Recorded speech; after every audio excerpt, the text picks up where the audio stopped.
we have an absolutely great panel today representing many parts of the universe of free and open source software and the development and philanthropic sector.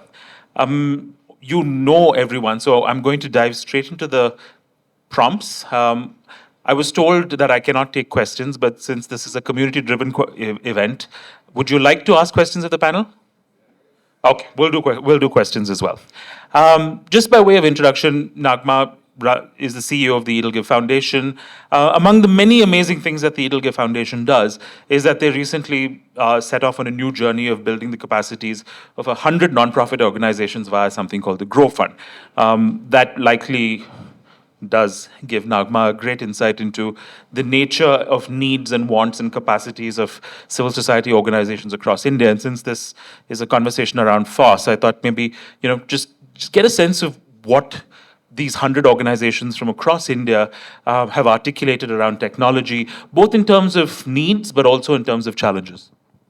Oh, we're getting down to me directly. No, hello, everyone. And thank you for this introduction. Clearly, I am not a techie. I have nothing to do with technology, but I do understand the system in which the entire development sector is operating. And yes, Grow has given us almost like a crash course on voices that are beyond the circle that we typically interact with.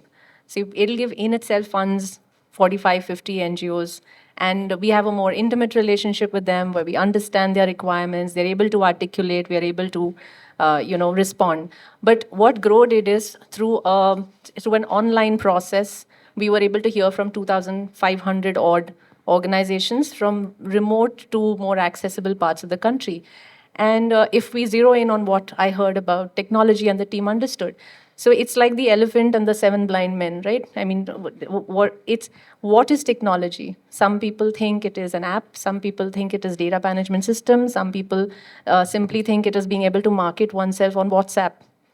So technology is as big a term as climate and empowerment and enablement. It means many things to many people. So when you invited me on to talk about this, I was actually very, very relieved, because somewhere in these conversations, it's important to understand the stakeholder is very diverse. There is no one stakeholder, and her and his understanding of what is happening is remarkably off, depending on where we are. They don't think it's off.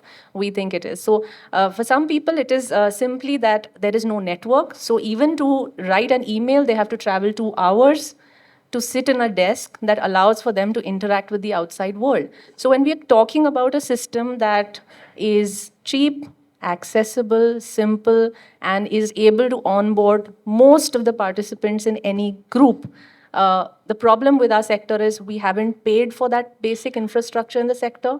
There is no talent within a team that is able to articulate that to the founder. The founder typically doesn't come from having any tech background. He or she is thinking in terms of welfare and human beings. Technology is almost offensive to this conversation. For example, I'll give an example and then I'll pause, is during COVID, Jan Sahas was one of the organizations that had many feet on street, like thousands. And they would go give parcels and were adding to the relief work. But the early insight, one of the earliest insight they got was that through one WhatsApp, 10 years of work was being erased. One WhatsApp forward that was misinforming people about, where to get their groceries from, or who to talk to, or how COVID spreads. And that insight actually resulted in the changing of the whole program, because the insight was we have been operating from human interface, but digital interface has the power to unravel it in 20 seconds. So we need to do something differently. Now, are we all thinking like that? And that is a conversation to be had when we're discussing FOSS. Thanks, Naghma. Just to highlight, one is the diverse points at which Indian civil society are. One is, what is technology? The second is, how do we use it? And the third is, can we even access it? And are we paying for it? Are we paying for it?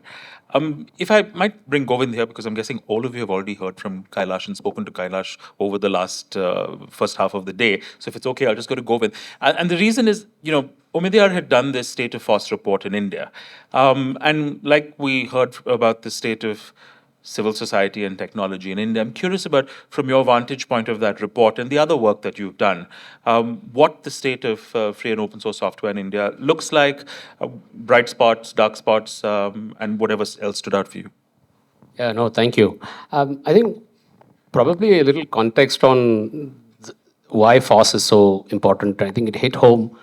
Why we started this work was, if you look at the evolution of technology, right? We have these big tech companies with trillions of dollars of market cap. All of them have been built on the LAMP stack, which has been effectively given away free by millions of developers. So from free and open source software, you've created these cathedrals of trillions of dollars. And most of those software architectures are now languishing for lack of sustainability. So this story needs to be told. Right? And I come from years of venture capital and investment banking. I'm still atoning for it. And what I found fascinating was, here property rights are completely decoupled from value. Here are a bunch of people who are creating amazing pieces of work and giving it away for free. So what is the story? So I think the story was in 2016, I think Nadia Iqbal wrote a paper, but that was largely Western centric.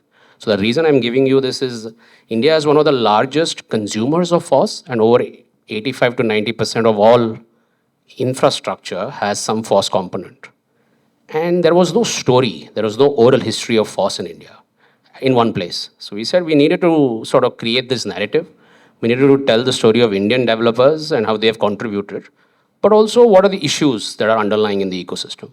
I think one, India is one of the largest sort of consumers of free and open source software, but we don't contribute as much, right? This is a community. If you understand how free and open software works, it's like, imagine a bridge which a developer or an individual has built, and she built it to drive a bicycle, and suddenly a bunch of trucks are driving because they find it useful, and there's nobody managing that bridge. And now everybody is sort of driving a lot of trucks there, and then everybody loves the bridge, but nobody wants to pay for it. Right? So that was the issue. So how do you think about this in a much more structured manner? So we've done a concentrated level of work across probably 4 dimensions. If you want to like improve an ecosystem, the whole Lawrence Lessig's framework, right? Like, how do you think about infrastructure, markets, legislation, and cultural norms? We've so far, I think, done a great job in India around at least access to infrastructure. The markets are functioning, but I think our cultural norms need to evolve to sort of contribute back to FOSS. So how do we engender that, and how do we incentivize that? And also, I think we need a little bit more initiative on the policy front as a community to articulate a sense of need. What does the government need to do? I think there is a sovereign tech fund being set up in Germany. I think the US is setting up a bunch of funds. So I think there's a great collaboration between industry and government and the community that is possible. So what are those possibilities is one of the reasons why we sort of commissioned the FOSS report. The other work that we have done is looking at sort of open source and why it is important. It prevents vendor lock-in, right? One of the biggest problems that countries face is they don't have the kind of talent that India does to build Aadhaar. So we commissioned the build of something called the Modular Open Source ID platform with 2 other philanthropies. And that is now being implemented in 15 countries and will go to about 100 countries. And it has like millions of pieces of code put out there for free, and anybody can use it. So that was like building of tech, and the FOSS report was to basically say, how do we tell the story of these amazing group of people who have created something absolutely fantastic?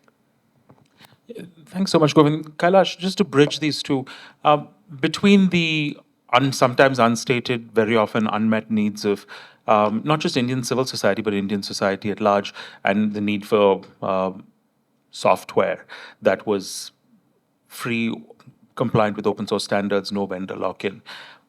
Why did you choose to dive in to bridge that gap? What is it that drove you to join the community and then become a champion of it?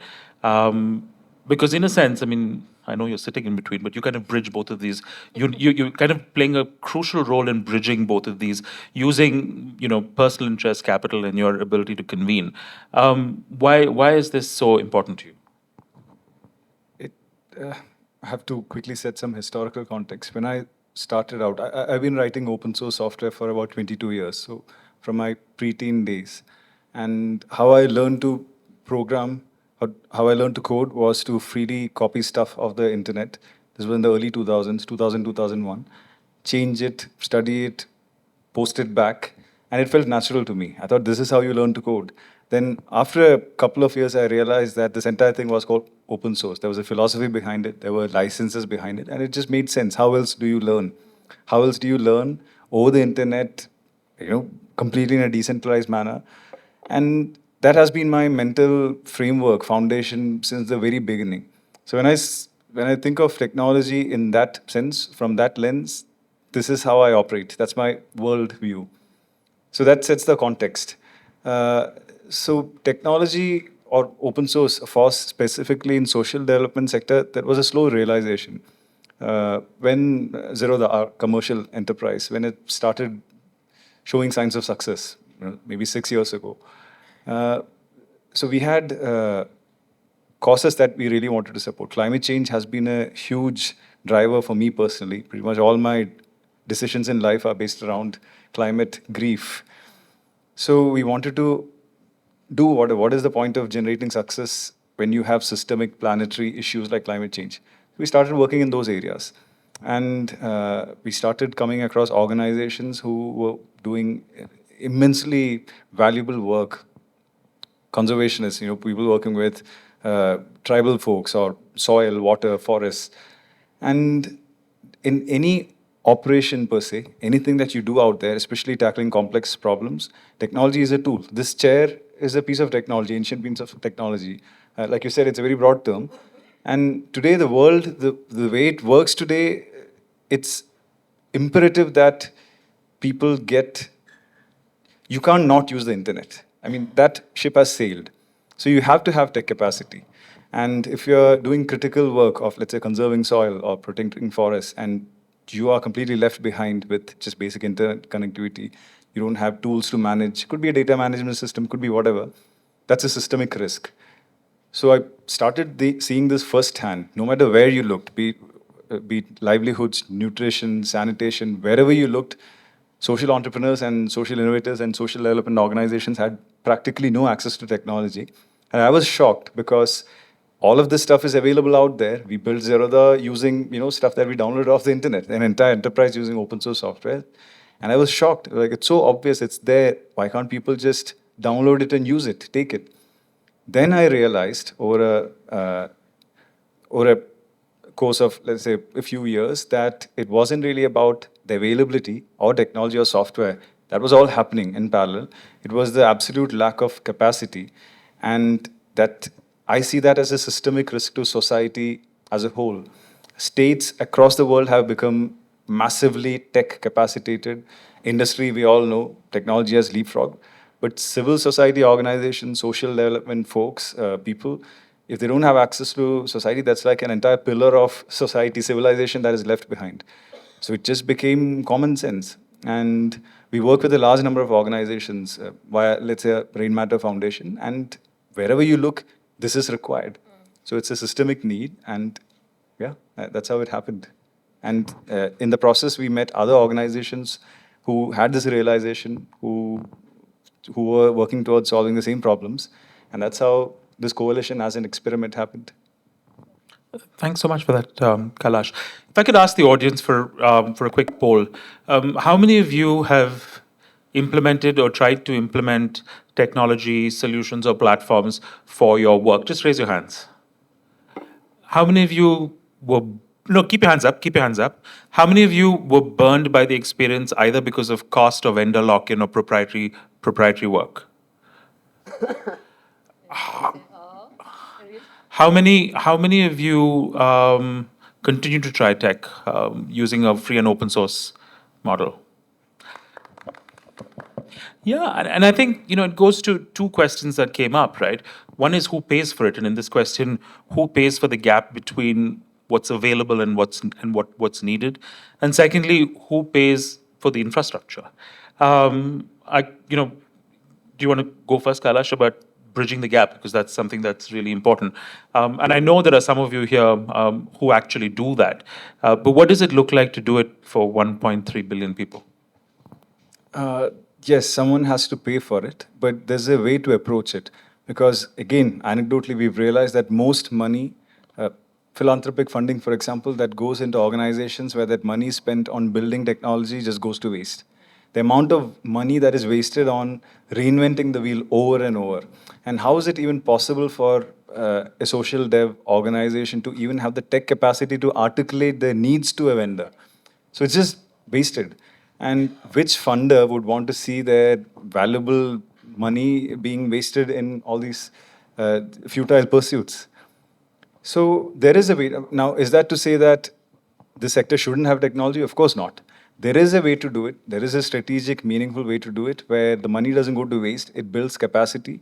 And you do it with one or two orgs, and they can have that ripple effect, lift up maybe 5 other organizations with technology and capacity. There is a way to do it, and it has to be done in that particular manner. And open source is really the key to this approach.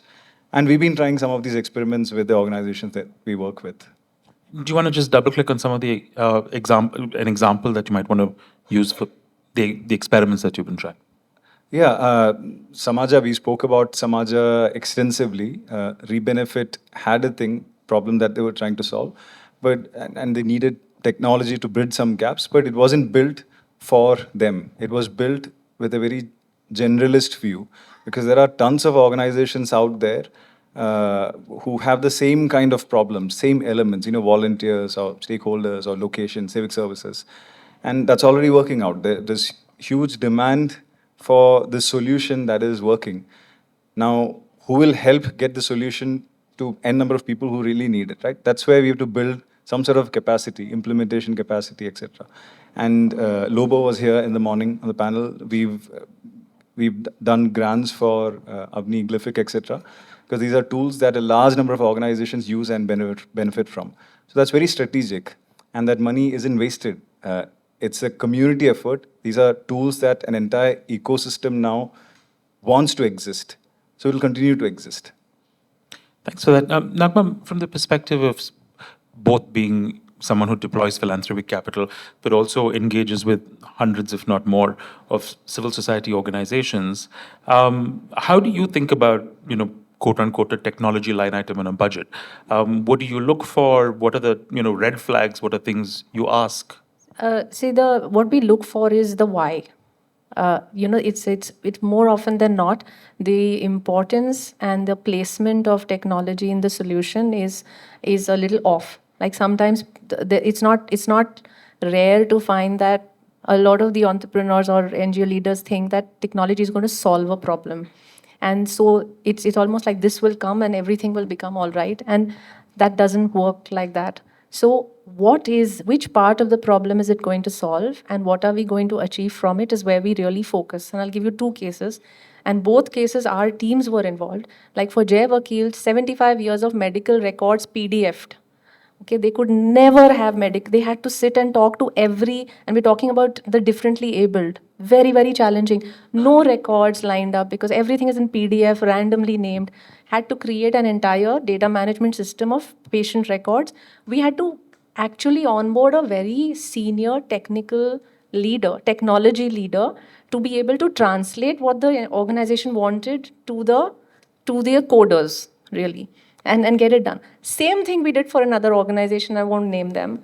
Years of legal paper that was PDF'd and had to be, but it went on for 3 years because what they thought they were going to get, the milestone kept changing. Every time they would see it, they would be very unhappy with it. So it's we learned it the hard way, that before we even begin, there are these 5-6 questions, not more. What are you really looking at the other side of the tunnel? How many man-hours do you think this is going to solve? And is this what you think is going to solve all your problem? Because that is off. Technology will not solve anything, but it will make your life much easier. It will reduce the time, and it will make a lot of things idiot-proof.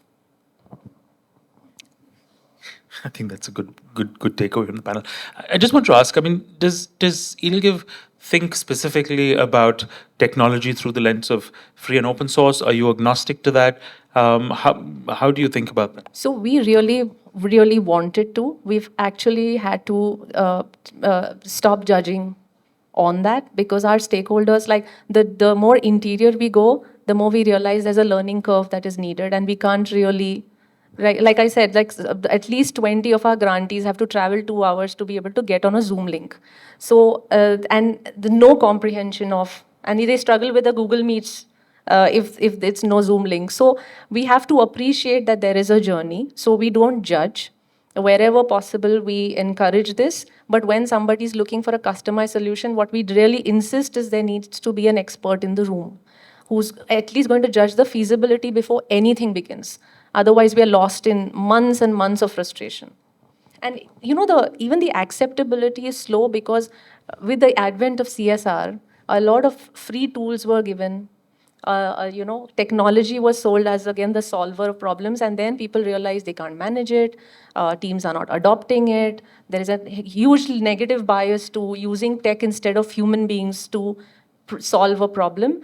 And today we also have to deal with that mistrust of tech and people who fund tech, and also, will my team even use it? Thanks for that. Govind, if I could ask a question around from your perspective on, the idea of free and open source means that it's not very good. And I know from a consumer side, whereas, like you said, most of the infrastructure is built on free and open source software. So how can nonprofits get away from the mindset that FOSS means not as good as Microsoft, or FOSS means not as, who do I hold responsible? It's a question that comes up very, very often, and particularly with kind of the gap in capacities and capabilities and intermediaries who can help. This thinking on the fact that FOSS is not the best option. Have you come across this in your work? I recognize that a lot of your work is infrastructure, so it's not even a question over there. But otherwise, particularly from some of the work that the report surfaced in India. No, I think that's a very important question, right? Like, historically, nobody has been gotten fired for hiring Microsoft or IBM, right? So, but you take a big risk when you adopt free and open source. But there are two things that are becoming increasingly important. If you're a nation state, I think digital sovereignty is becoming super important. You don't want to be beholden to a private company in case something goes wrong. Either ways, right? If the vendor decides not to service you or the vendor goes bankrupt, at least here things are in the open, you can substitute. For small nonprofits, I think one way to think about this is the amount of agency and freedom it gives you to build things that you want, vis-a-vis getting something off the shelf, and also sort of being beholden to people who effectively might not suit your every interest, right? Because usually most of the large organizations or large proprietary software is very standardized. And if you're a small nonprofit or even if you're a startup, they are not going to create something new for you. So if you think that you have the capability to find the right talent and capacity and you want to build something very suitable to your cause, then free and open source software remains your only option often. And then I think the third is actually the community, which is all us, have to do a better job at communicating this narrative that free and open source doesn't mean that it is, because it's free, it's not as good or it's not as secure. Actually, it's more secure, right? There's like this thing in FOSS which says, with many eyes, all bugs are shallow, right? So it's like a 30-year-old saying. So probably we haven't done a great job at creating a good narrative for FOSS. And hopefully it'll change maybe one organization at a time. But the one thing that I would invest actively is perhaps storytelling with journalists and storytelling amongst communities and peers.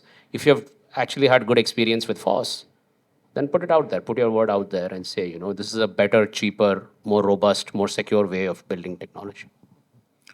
Thanks for that. So I have a provocation that I hope all three of you will respond to. That philanthropic capital is technically public capital. It's money that would have otherwise been taxed. And like tax money, everything that philanthropic capital should build should be free and open source or public goods. How will that statement land for each of you? No, I agree with that. I really agree with that. But for that to also happen, and I'll take example of FOSS and the people in this room. The people in this room are here because they're already converted, right? And I was reading up on FOSS and it's saying that we have to ensure that we role model successes so that more can convert. If we really want to do this right, role modeling is just one thing, because typically when we role model, everybody pedestalizes it. Okay, they've done it because they understand tech. They've done it because they know Zerodha. They've done it because they're in that circle. We have to design this so that the unconverted can access it. And there needs to be also thought given to it, apart from storytelling and publicity. What is the incentive for people to pick this over an IBM or Microsoft should be done? As philanthropists, we must ensure that everything we do is out for everyone to use. Grow, you know, from the beginning, the agenda was that when we crack it, we want to throw it out into the world, because this is not proprietary. We can't be in development for proprietary work. So I hope that answers. No, I completely agree. In Europe, there's this movement. It's a philosophical movement. Public money, public code. If the government uses taxpayer money to build technology, produce research, it should be in the public domain. So 100% on that. But like she said earlier, it has to be a journey. You can't judge people. It's a systemic issue, lack of capacity, understanding. It takes time. So you can't force or judge people, but you have to set the right incentives, tell the right stories, but also show a tangible path. And that's absolutely essential. In the morning also, I stressed on that these slides are lecturing and pandering that I was showing, but without tangible pathways to quickly attain some of these things, it's just, it would just be talk. So one of the big goals of this experiment, this effort, is to create tangible pathways where somebody can get this stuff. When I say this stuff, I'm just referring to, let's say, simple operational technology with one click, which only costs a few ₹100 a month, as an example. So we need an ecosystem of people who will build that capacity, do training, do implementations, help, all of those things. So absolutely, 100% with you on that. 100% agree. I would say, think of free and open source software not as free beer, but as a free puppy. So if you have a free puppy, the puppy is free, but like you have to like invest both philanthropy and government and many other dollars or rupees to take care of it, right? So, I mean, invest in governance and invest in community and sustainability in addition to just creating open tech. I love the idea of the FOSS community as a puppy. I mean, it also goes to say that money isn't enough, right? There has to be an investment of care and trust as well. And so, yes, so this is our new analogy. This community is now a puppy. I did have one question, though. I'm very curious as to how many people from the audience are not from Bangalore? Just raise your hands. Oh, not bad. I thought this was a completely Bangalore thing. I mean, the Bangalore ecosystem between Bar Camp and all of those things that have happened over a while has, I don't know how alien this is to Bangalore, but I'm just so glad to see so many people from outside of here. They told me not to ask questions, so I'm definitely going to ask questions, take questions from the audience. But I have one last one, right? A more on the nose thing. You all advise philanthropic capital. What should it do and what should it not do? How can it bridge these gaps? Low-code FOSS options, no-code FOSS options, custom crafted FOSS options. What should philanthropic capital do or not do? Yes.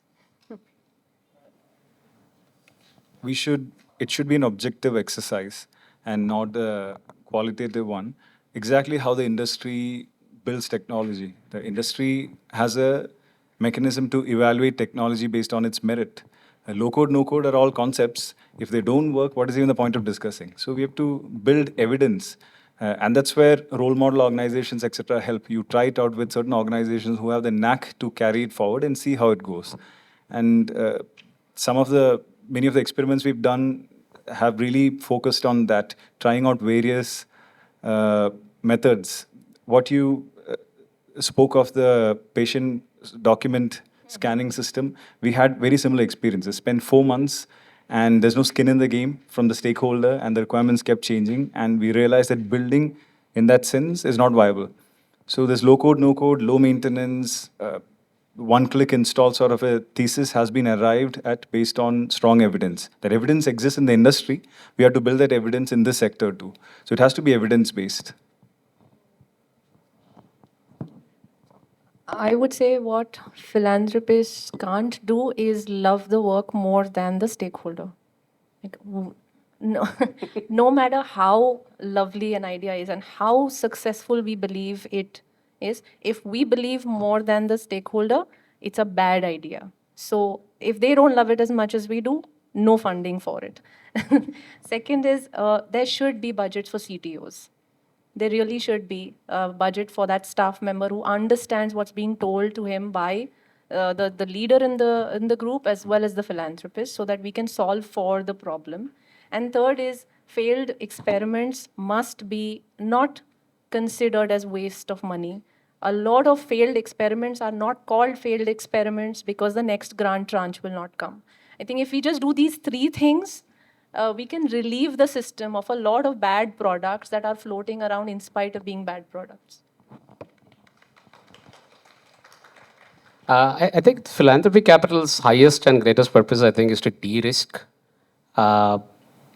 social, technological, economic solutions when there's a market failure or when the government basically is late to the party, right? So, one. And second is, whenever someone asks you, or like when you're funding technology or even when you're building technology, I would say, just look at if there is an existing piece of work already there.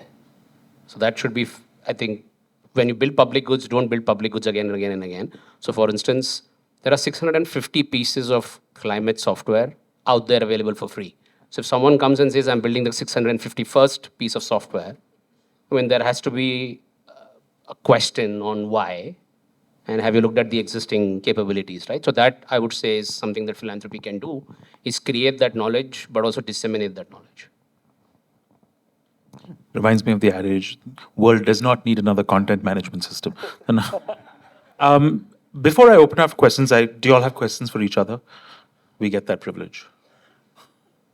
What, no? This is the real provocation. Alrighty, so questions from the audience. I think there are some mics around, but I'm going to use the moderator's privilege. And say questions end in a question mark. What, why, which, where, how, at no more than 20 words. I'm kidding about the 20 words, but keep them really short and one question per person, please. And if you want to direct it to someone as well, that's fine. Otherwise, the panel can take it. And your name and organization. Sure. Hi, I'm Sumit from Center for Wildlife Studies. I'm loving the discussion. So my question is around, we all love FOSS and I'm a techie myself. But the issue when it comes is you have a lot of open source software available and you can build on it. The issue comes in on maintenance and talent that we can obtain to maintain those software. I've had this experience where we built a software on open source, but the vendor who was working with us on a very reasonable cost, much lesser than any others, went bankrupt because he could not sustain his team because he was paying them less and training them from tier 3 cities. But as soon as they got trained, the IBMs and TCS of the world hired them at 5 times the salary. He could not sustain himself. So the issue comes in open source softwares. We are all here converted. How do we get that talent to work and maintain the work that we are doing? Otherwise, it's a waste. Again, it will be one of the failed experiments and a product that is bad. Thanks, Sumit. Just anyone have a question adjacent or allied to that? We can take a bunch and then respond to them. Okay, there are none. Oh, sorry. There's someone up front who had an allied question. Then maybe the panel can respond to those two. Yeah, I hope it is allied. My name is Abhijit from Project Defy. The question I wanted to ask was, have you seen any good examples of nonprofits building at a later stage an in-house capacity for tech? And because the usual advice that we get is the outsource everything, So have you seen good examples where you could point to? Yeah. Thank you. 2 questions. And I just want to draw a parallel to the development sector where the talent pipeline is also something that we've talked about now for decades. Where does the talent come from? So if you all want to... Talent comes if you pay for it. So then Yeah, that's why I've been saying that philanthropists have to pay for it. I mean, you have to pay for talent. To expect someone to, there are families, there's food on the table, there's organizations to run. So there is a lot that philanthropy needs to show up for, no doubt. Once it shows up, there's a lot that you have to show up for by solving the problem and not solving many, many problems, I think. And I think that answers your question, that we have to pay for it. I mean, and you can't do much about it because there's only so much of enthusiasm and willpower and gratitude that can be invoked in people who are working very hard. But I've also seen an in-house tech development with the Migration Resilience Collaborative. They really did try looking at open source platforms, but the complexity of looking at 20 million migrant workers, recording their data across, they had to go customized. It's a platform that's running fairly well. I've seen it built up from scratch, and they had to pay for it. I mean, there's no shortcut to it, but the vision of the founder, the right talent, the right brief, and then solving it worked for. So that's Right a good, funders. yeah, Right funders. yeah. Yeah. But to the question of the talent gap and examples of civil society organizations building good quality open source software. It's a way of building technology. There's a low maintenance tech, open source technology is a thing. I showed an example this morning, an online dictionary that serves 25 lakh users a month running nonstop for 13 years, 400 rupees a month. There's no maintenance there. So technology can be built specifically to be low maintenance. For that, you need talent. But the thing about building in-house tech capacity is that, of course, at some point you have to. But if you want to maintain technology forever, then you have to transform into a tech company. And nobody wants to do that. That's not sustainable. That's a whole different DNA.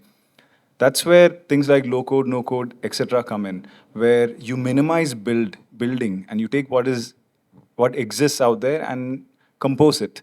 And this, of course, will not work for really specific, really complex use cases, but it can work for a large number of things. And there was something else I wanted to say, but I've just...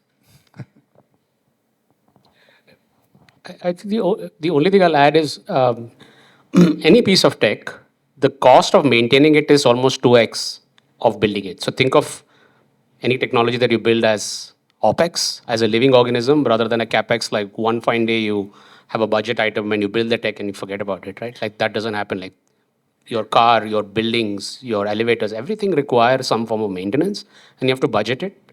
And one way of saying it is paying for talent. The other way is like if you don't have in-house talent, then, just outsource it, right?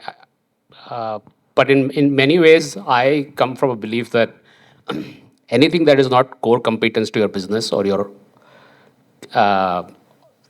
ops or your sort of idea of domain expertise, you should outsource. I remember now what I wanted to say.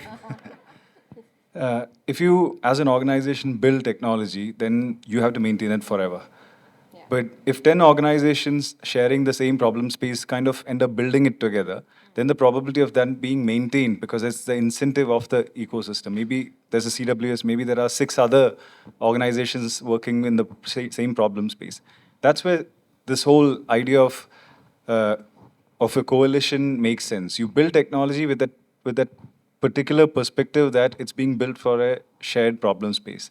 That's one way to enable longevity. And the entire open source world works on this principle, community and longevity. And to your point of mature software stacks coming out of civil society organizations that adopt a FOSS framework, there are many people in this room who are there, some in the first row. I'm sure they can find you, you can find them. I don't want to call them out in case they didn't want to talk about it. We have enough time for one question, 2 questions. All right, one here and one there. Oh, I know you though.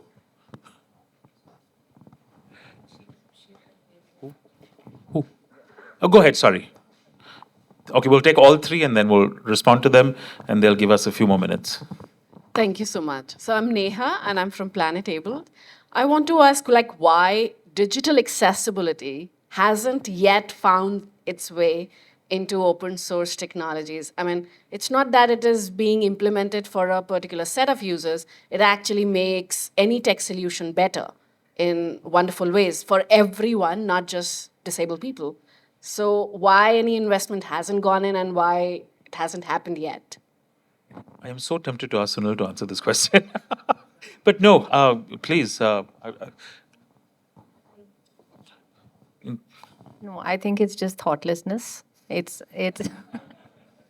I don't think it's, see, I feel most of the time we are not purposefully exclusive. We are unintentionally excluding people. I think this is a very important point to raise here. While these systems are being opened up and designed, it needs to be placed, it needs to be thought and worked around. And I hope you keep asking this question. But I mean, again, I'm speaking as if I'm immersed in technology. I'm just immersed in human behavior. And if in physical real life we've not accommodated for anyone apart from ourselves, then in digital world it's going to translate the same way. So while it's being built, it's important to raise these questions and make us very, very aware that we are at risk of again becoming an exclusive group of people who understand something. Just also want to point out that, I think in general, open source software has been tremendously accelerated digital inclusivity. Whether it's JAWS, I mean, so many of these pieces of software are open source. It was the open source and print impaired community that came together to drive policy change. Bookshare. No, like the Indian Copyright Act now has a explicit exception to convert it into print-friendly formats. So there is possibility. I think it needs the harnessing of the intent of the community and focusing. So thank you for that question. They've told me time's up, but I can take 2, right? Okay, we'll take 3 questions and answer them once. There was one here and one there. Yeah.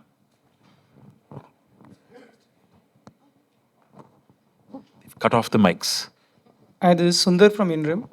I think there is one whole, this is a perspective from a non-profit, and there is one whole community that as non-profits we are very closely answerable to, and increasingly so because of increasing complexity of compliances in the country, which is that of auditors. And there is a wide community of auditors who are there for a right reason, but also who are grappling with the complexities of compliances. Now, what happens as an NGO, when you think about digital systems and in terms of creating trust, trust to all stakeholders, community and to compliance institutions, to philanthropists, is that auditors also end up making a lot of decisions. Yes. And there is a behavioral bias, towards custom-made solutions which auditors trust because the processes are more acceptable to those communities of auditors. And we, for the last 6 months, we have been onto our own journey of trying to find out which digital systems are suitable for us. And yes, we have gone for open source systems, but realizing that, the biggest stumbling block for us was to convince the auditors. And everybody else was convinced, but the auditors took a lot of time to get convinced. Thanks for that, Sundar. I really wish we had someone on the panel who built a technology platform for a financial transaction system that was audited by SEBI and RBI, but I don't know if we do. No, but I don't think that's his question. He's saying whatever you choose to spend on, the auditor is going to judge it basis whether it's mainstream or not. I know, I'm saying they would likely have the same challenge. That's a human problem. That's not a tech problem. You speak of auditors, but it could be directors. It could be anyone. I don't have an RBI, answer. SEBI. Or, it could be regulators. Convincing the auditors and getting the wrong. Exactly. So that's a human problem, and it could be a Google Sheet versus Excel sheet discussion, and the same thing would apply. So I don't have an answer there. Convincing humans is a human problem. Well, unfortunately, they're not going to give us more time. So thank you, Govind, Kailash, and Naghma for this. And thank you all, and I hope you have a wonderful rest of the day.